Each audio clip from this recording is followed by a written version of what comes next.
What's up, guys? This is Andrew Frezza and Melissa Dixon from Care Coach Lead, and today we're going to be talking about how exercise selection affects workout stimulus. And so often I see workouts that pop up where I don't really think there's so much good programming and bad programming. I think for the most part, that's not really a true concept, but where I see potential bad programming is that where the objective doesn't match what's on paper. So we're saying the objective is this: we want a really short sprint workout, and then you look at the workout and it doesn't match up with what that coach is saying. Or the opposite, where, hey, we have this workout that we want to be very aerobic, sustainable effort, and then you look at the workout and you go, that's not really a workout that's setting these clients up for success to have that type of stimulus. So we're going to talk specifically today about how the exercise choices that you make can affect that workout stimulus, and how you might be able to just replace an exercise to keep the integrity of your goal, of your stimulus of that day, without having to wipe the whole workout away and start fresh again. So we set up this spectrum here to give you guys an idea of what we mean, and we kind of have just, I would say, similar movement patterns here going along across here. So this is kind of like a core movement pattern with the sit-up, the V-up, the toes to bar, and the rope climb. This is more of that knee flexion with the step-ups through the thrusters, and then this is more of that hinge pattern in that bottom row.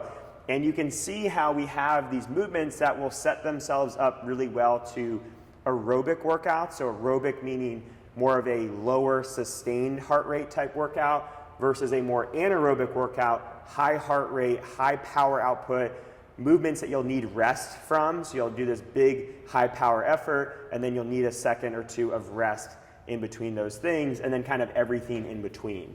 So let's take step-ups, for example, starting off with this knee flexion one. So if we look at what's more aerobic and what lends itself to being more anaerobic, obviously the lowest heart rate option, the most repeatable, the thing that's going to hold you up the least, you're never really going to need to break up step-ups for any given reason.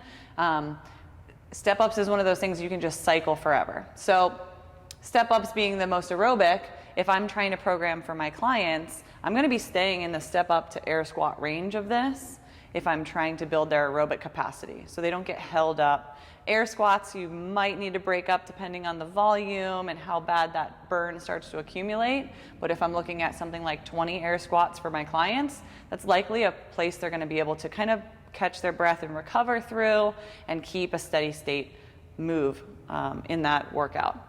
Once we start to add some weight, even if it's like a goblet squat or a barbell front squat, that's going to be something where, okay, depending on the load selection, depending on the rep number, it's going to start in that anaerobic range, using more oxygen, taking your time in between them. You're going to need to start bracing really heavy and holding your breath through reps. So we're going to start employing the more anaerobic side. So if I'm programming that aerobic workout for my client and it contains front squats, I've got to be really diligent as to how much I'm dosing that kind of thing in it, or dosing the load as well. So I might want to move that into the air squat range.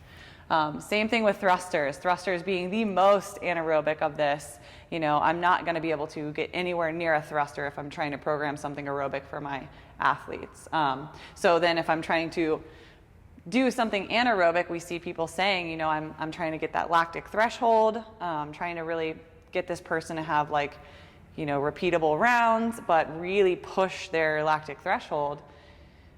I'm not really going to want to put step-ups in that workout necessarily, because I'm not really going to push them very hard in that workout. It's not going to be a box, it's not going to give them a stimulus like maybe a box jump would, or some kind of front squat with a kettlebell in front rack, that's going to really make them do hard work under intensity. Yeah, so we're using a lot of like bigger words, anaerobic and aerobic here. One way to think about this that maybe simplifies it for you is like, what are the movements that you do in a workout that kind of feel like recovery from other movements, or almost naturally lower your heart rate and serve as a little bit of reprieve from some of those more high intensity movements. So I think none of us would ever say where a thruster in a workout ever felt like the rest in a workout.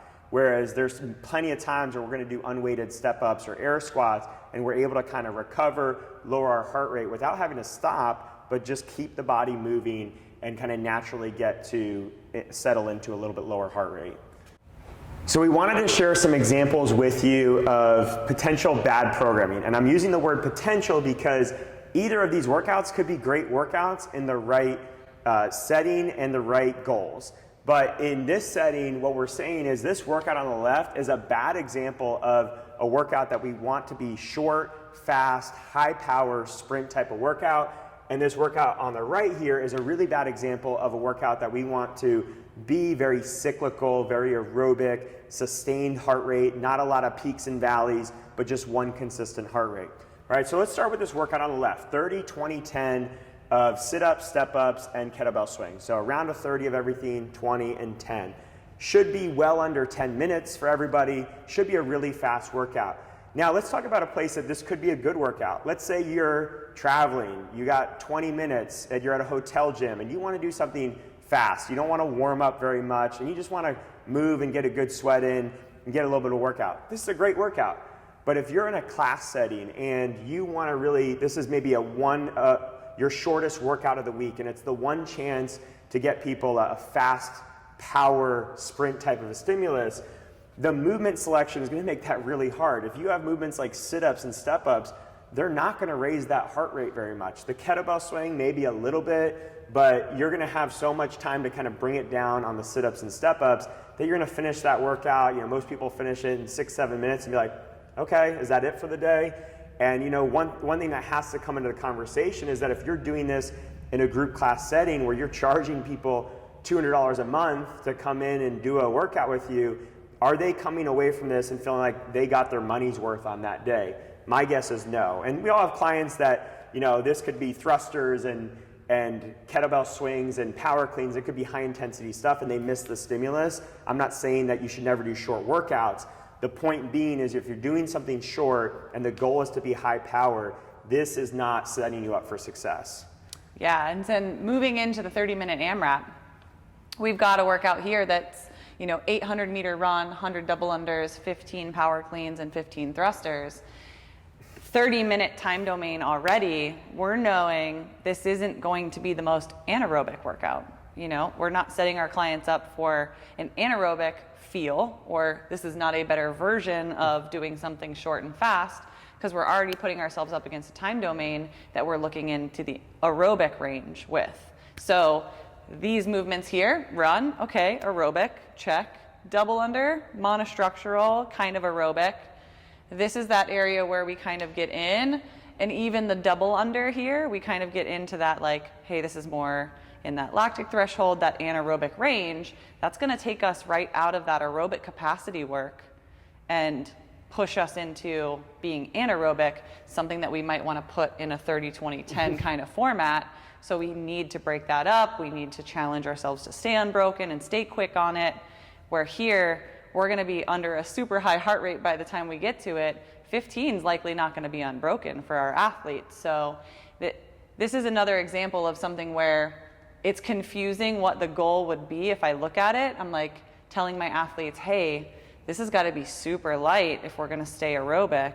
And you've gotta have a high skill to stay aerobic.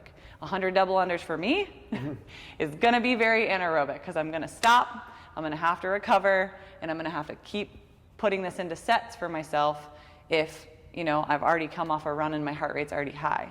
Yeah, you have to know your athletes as well. You make a good point with the double unders. If you are super efficient, CrossFit Games level type of athlete, those athletes are probably actually going to lower their heart rate a little bit on the double unders, even though it is kind of a powerful jump each time. But pretty much across the board, power cleans and thrusters are not going to be your great choice.